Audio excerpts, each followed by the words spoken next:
Hello student, आपका स्वागत है हमारे YouTube channel Sharma study point में। और इस वीडियो में यहाँ पर लेकर आ गए हैं आपके लिए पार्ट 2। ठीक है ना। तो पार्ट 2 में यहाँ पर बताएंगे आपके लिए कुछ क्वेश्चन और जो कि आप देखेंगे यहाँ पर प्रायिकता से। तो यहाँ पर क्वेश्चन ये है कि 3 सिक्के उछालने पर प्रायिकता ज्ञात कीजिए। किस किस की? 3 हेड आने की, कम से कम 1 टेल आने की, कम से कम 1 हेड आने की प्रायिकता ज्ञात कीजिए। तो यहाँ पर 3 क्वेश्चन लिए हैं और बहुत ही इंपॉर्टेंट क्वेश्चन है, ये पूछे जाते हैं आपसे।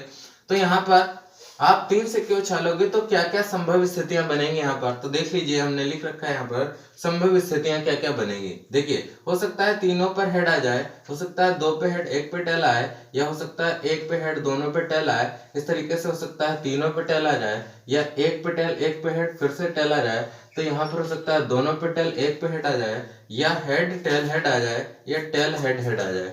तो इस तरीके से यहाँ पर संभव स्थितियां कितनी होंगी। तो यहाँ पर देखिए 2, 4, 6 और 8, यहाँ पर 8 स्थितियां होंगी यहाँ पर संभव स्थितियां।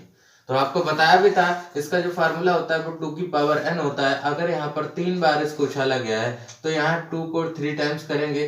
तो देखिए 2 2 जा 4 2 जा 8, है ना। तो इस तरीके से यहाँ पर संभव स्थितियां कितनी बनेगी? 8 बनेगी। अब देखिए यहाँ पर पहले क्वेश्चन को कर लेते हैं सॉल्व। पहला क्वेश्चन ये कह रहा है 3 हेड आने की प्रायिकता ज्ञात कीजिए। तो यहाँ पर देख लीजिए आप कितनी बार 3 हेड आ रहा है। तो एक जगह पर 3 हेड आ रहा है, बाकी यहाँ पर 3 हेड कहीं भी नहीं है। तो ऐसी एक कंडीशन है, यानी एक संभव स्थिति है। एक संभव स्थिति क्या है? 3 हेड आने के लिए, ठीक है ना। तो यहाँ पर एक स्थिति हो गई और कुल स्थितियां कितनी, कुल संभव स्थितियां वो है 8। तो इसकी प्रायिकता क्या हो जाएगी? तो इसकी प्रायिकता हो जाएगी यहाँ पर 1 और बटे में कितना 8। तो यहाँ पर ये हमारा आंसर हो जाएगा पहला। अब देखिए दूसरे की बात कर लेते हैं। यहाँ पर दूसरा क्वेश्चन क्या कह रहा है? कम से कम 1 टेल आने की प्रायिकता। तो यहाँ पर कम से कम का मतलब है 1 टेल तो आ ही आए, इससे ज्यादा भी आ जाए तब भी कोई दिक्कत नहीं है। तो यहाँ पर देखिए 1 टेल यहाँ आ रहा है, एक कंडीशन हो गई। 1 टेल से ज्यादा आ रहा है तो 2 हो गई। यहाँ 3 टेल आ रहे हैं तो 3 हो गई, फिर यहाँ 4 हो गई, यहाँ 5 हो गई, और यहाँ एक तो आ ही रहा है 6 हो गई, फिर यहाँ पर भी एक आ रहा है तो 7 हो गई। इस तरीके से यहाँ पर देखिए इसकी प्रायिकता क्या हो जाएगी? यहाँ पर 7 कंडीशन हो गई। तो यहाँ पर 7 ऊपर हो गया और टोटल कितनी है स्थितियां? 8। तो 7 बटे 8 यहाँ पर इसकी प्रोबेबिलिटी हो जाएगी, इसका ये आंसर हो जाएगा। अब बात कर लेते हैं तीसरे प्रश्न की।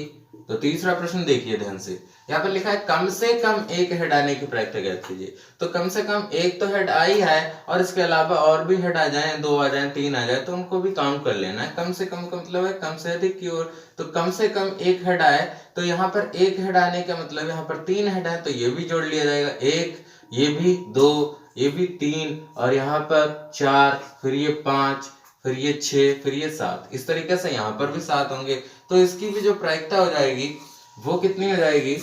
इसमें भी ऐसी कंडीशन होगी तो प्रायिकता इसकी हो जाएगी 7 बटे 8, यानी इसमें भी पॉसिबल कंडीशन 7 होंगी और इसके लिए टोटल कंडीशन जो होंगी वो 8 होंगी, ठीक है ना। तो इस तरीके से इसके लिए भी 7/8 जो है प्रायिकता हो जाएगी। तो यहाँ पर कई क्वेश्चन ऐसे आपसे पूछे जा सकते हैं कि 2 टेल आने की प्रायिकता ज्ञात कीजिए कम से कम, या 2 हेड आने की प्रायिकता ज्ञात कीजिए। तो यहाँ से रिलेटेड आपसे क्वेश्चन पूछे जाते हैं, तो आप उनका आंसर इस तरीके से कर सकते हो। और ये इसकी जरूरत जरूर पड़ेगी, इसमें आपको देखना पड़ेगा कितनी बार हेड या कितनी बार टेल आ रहा है। तो इस तरीके से आप यहाँ पर इन क्वेश्चंस को कर सकते हैं बहुत ही अच्छे तरीके से।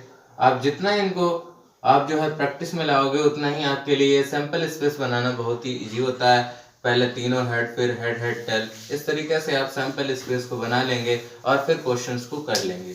तो यहाँ पर बहुत इजी होता है। प्रायिकता बहुत ही इंपॉर्टेंट चैप्टर है, आपके हर साल पूछा जाता है। तो आई होप आप ये क्वेश्चन को सीख गए होंगे।